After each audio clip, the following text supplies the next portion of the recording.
The morning I found hundreds of strangers inside my strawberry field, picking everything they could carry, was the moment I realized someone had just made the biggest mistake of their life. This was not a small garden, this was my full season crop.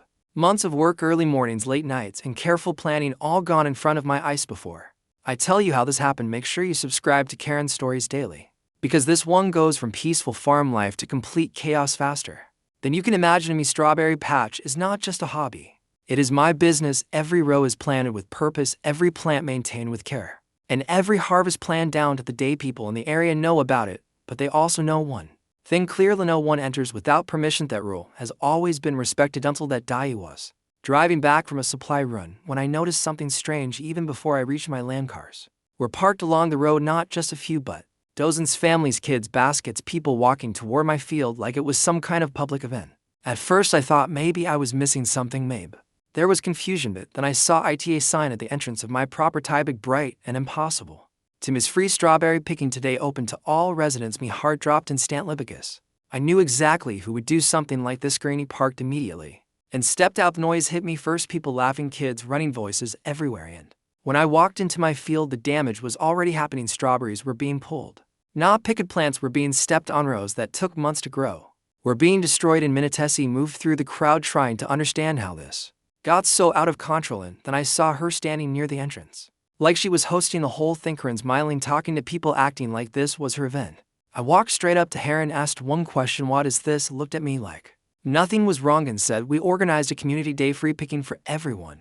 I told her immediately, this is private property, I have no right to do this. Her smile faded slightly, but not enough. She said, this land has been sitting here and the community should be able to enjoy it. That was the moment I realized she actually believed what she was saying.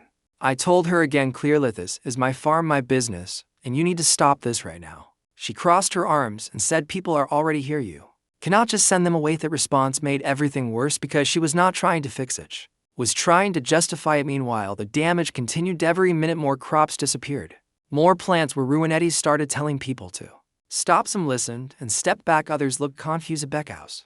They were told this was Halloween, and that is when I understood the full problem. She did not just open my land, she invited everyone. Karen had spread the word across the entire neighborhood. People, it was free and open, which is why so many showed up within an hour. The field looked completely different. Rows that were full in the morning were now empty. Plants, crushed fruit, go night felt unreal, like watching something disappear and not being able to stop it fast enough. He called local authorities. Immediate telebase. At that point, it was no longer just a misunderstanding, it was trespassing and property damage on a large scale. When Karen realized I was serious, her tone changed slightly. She tried to calm the situation, telling people to slow down, but it was too late. The crowd was already out of control and the damage was already done. The time things started clearing out, the field looked nothing like it did that morning. He walked through it in silence, looking at what was left, trying to process how one decision could cause this much loss. In just a few hours, Karen came over again and tried to speak, saying she did not think it would get this big, that she thought it would be a small event. But that did not change anything because the reality was right in front of US towns of dollars worth of crops gone, months of work destroyed, and all of it happened because she decided she had the right to open something that was never hers. He looked at her and said one thing: you have no idea what you just did. And she really did not. Asterisk. Karen stood there trying to explain herself, but the words did not match the reality around us, because the field behind me was already destroyed and there was no way to undo what had happened. I did not raise my voice, I did not argue, I just walked past her and started documenting everything, because I knew in that moment this was no longer about talking. This was about proving exactly what she had done. I took out my phone and recorded every row, every damaged plant, every empty section where fruit used to be, because this was evidence, and I was not going to miss a single detail. People were still leaving slowly. Some of them looked embarrassed. Some of them tried to avoid eye contact because they finally understood something was wrong. But most of the damage had already been done, and nothing they felt in that moment could fix it. Within a short time, the authorities arrived, and the entire situation shifted instantly, because now it was no longer just my word against hers. It was official. The officers started asking questions, and I explained everything clearly, from the sign at the entrance to the crowd inside my property, and the fact that no permission was ever given. Karen tried to step in and explain her side, but the moment she said she organized the event, everything changed, because she basically confirmed her role without even realizing the weight of what she was admitting. The officers looked at the field, then back at her, and asked one simple question: Did you have permission to open this property? She hesitated for a second, and that pause said more than any answer could. She tried to say she believed it was acceptable for the community, but belief does not replace ownership. And that was made very clear right there. Statements were taken, photos were documented, and what started as a chaotic morning slowly turned into a serious legal situation after they left. I stayed in the field for a long time, just walking through what remained, trying to calculate the damage in my head. But it was overwhelming because every step reminded me of how much was lost. This was not just fruit, this was weeks of planning, irrigation, schedules, soil care, pest control, everything that goes into producing a healthy crop. And it was all wiped out in a matter of hours. That night I did not sleep much because I was going over everything again and again, thinking about how something like this could even happen and what needed to be done next. The next morning, I started putting numbers together, and when I finished, the total was clear.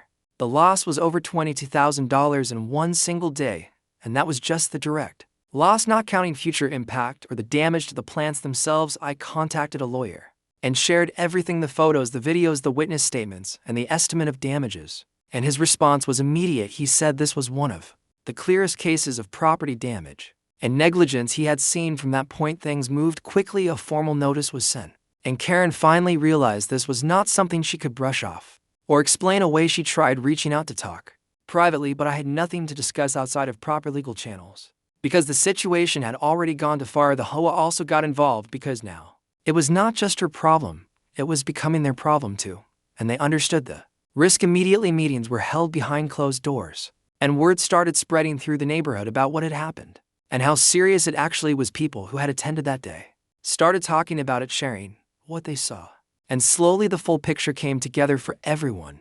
Karen was no longer seen as someone organizing a harmless event. She was now the person responsible for a major loss. As pressure increased, she tried to defend her actions, saying she thought it would help bring the community together, but that argument did not hold. When faced with the actual damage, eventually the situation reached a point where there was no way out without consequences. A settlement discussion was initiated, and this is where everything shifted completely, because now the focus was not on excuses. It was on accountability. The numbers were presented clearly, the evidence was undeniable, and the responsibility was obvious. After multiple discussions and a lot of back and forth, the final agreement was reached. Full compensation for the damages was included, along with additional cost and strict conditions to ensure nothing like this could ever happen again. Karen had no choice but to accept it, because the alternative would have been far worse for her legally and financially. When everything was finalized and the situation was resolved, I went back to the field again. It was quiet this time. No noise, no crowd, just the land slowly recovering. I started reworking the damaged areas, preparing for the next cycle, knowing it would take time, but also knowing one important thing: this would never happen again. What Karen thought was a simple community event turned into one of the most expensive mistakes she could have made, and the lesson was clear: just because something looks open does not mean it belongs to you. If you made it this far, comment below what you would have done in this situation, and share this story with someone who needs to see how far things can go when boundaries are ignored.